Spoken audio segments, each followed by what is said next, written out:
Hello दोस्तों, कैसे हो आप सब। नवरात्र तो बीत गया, आप लोगों को मैं दशहरा के बारे में बताने वाली हूँ। दशहरा क्यों मनाते हैं? इसलिए श्री राम जी ने रावण पर विजय प्राप्त की थी और माता रानी ने एक राक्षस का वध किया था।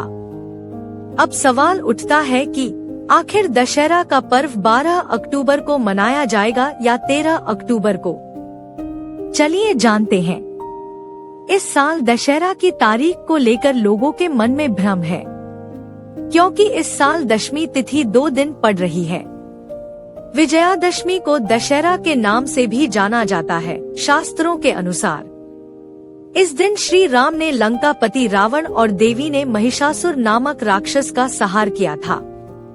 इस बार दशहरा का पर्व बहुत ही शुभ माना जा रहा है, क्योंकि इस दिन बेहद शुभ संयोग बनने जा रहे हैं। कुछ लोग इस त्योहार को आयुध पूजा के रूप में भी मानते हैं। दशहरे का दिन साल के सबसे पवित्र दिनों में से एक माना जाता है। इस बार दशहरा 12 अक्टूबर को मनाया जाएगा। पौराणिक कथाओं के अनुसार इस दिन पुरुषोत्तम भगवान राम ने रावण का वध किया था। दशहरा को बुराई पर अच्छाई की जीत का प्रतीक माना जाता है। हिंदू पंचांग के अनुसार दिवाली से ठीक 20 दिन पहले आश्विन मास की शुक्ल पक्ष की दशमी तिथि को दशहरा मनाया जाता है। यह तो हो गया दशहरा की बात। अब हम आपको भगवान राम जी के बारे में एक अनोखी बात बताने जा रहे हैं। आप लोग ध्यान से सुनिएगा। भगवान राम और रावण के बीच लंका युद्ध के बारे में तो हर कोई जानता है, लेकिन आज हम आपको लंका से पहले एक ऐसे युद्ध के बारे में बताने जा रहे हैं जहां भगवान राम को जीत मिली थी। रामायण में राम और रावण के बीच युद्ध के बारे में हर कोई जानता है। इस युद्ध में भगवान राम की वानर सेना और रावण की सेना के बीच 87 दिनों तक लंबा युद्ध चला था। वहीं लगातार 8 दिन के युद्ध के बाद राम ने रावण का वध किया था। तब आश्विन शुक्ल पक्ष की तृतीया तिथि को भगवान राम और रावण के बीच जो युद्ध शुरू हुआ, वह दशमी के दिन रावण के वध के साथ खत्म हुआ।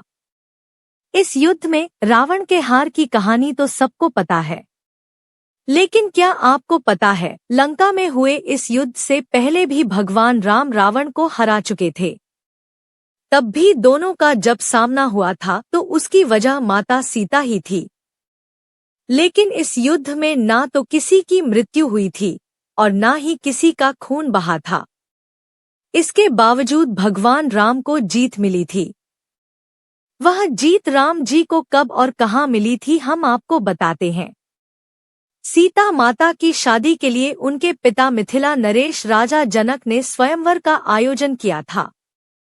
इस स्वयंवर में शर्त रखा था कि सीता माता का विवाह उसी से होगा जो भगवान शिव के धनुष को उठा सके।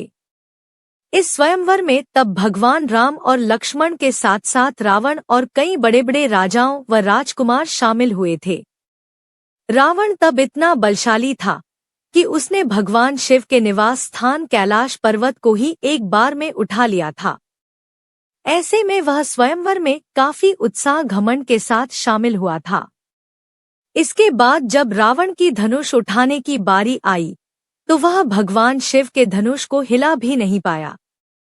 तब यह देखकर वहां मौजूद हर कोई अचंभित हो गया था कि कैलाश उठाने वाला एक धनुष नहीं उठा पा रहा है। अचरज की बात है, जब कोई राजा यह ना कर सका तब विश्वामित्र जी ने भगवान राम जी को आदेश दिया। वहीं जब भगवान राम की धनुष उठाने की बारी आई तो उन्होंने बड़े ही आसानी से उस धनुष को उठा लिया और जब प्रत्यंचा चढ़ाने लगे उस पर तो वह धनुष अपने आप टूट गया। रामचरितमानस में इस बात का उल्लेख चौपाई में किया गया है कि सीता स्वयंवर में भगवान शिव के धनुष को कौन उठा सकता था। दरअसल शिव का धनुष वही उठा सकता था जो अहंकार से दूर हो, स्वभाव से दयालु हो, कृपालु और मृदभाषी हो। इसके लिए बलशाली होने की जरूरत नहीं थी, बल्कि प्रेम की आवश्यकता थी। कैसी लगी आपको यह कहानी, हमें कमेंट में जरूर बताएं। जय श्री राम।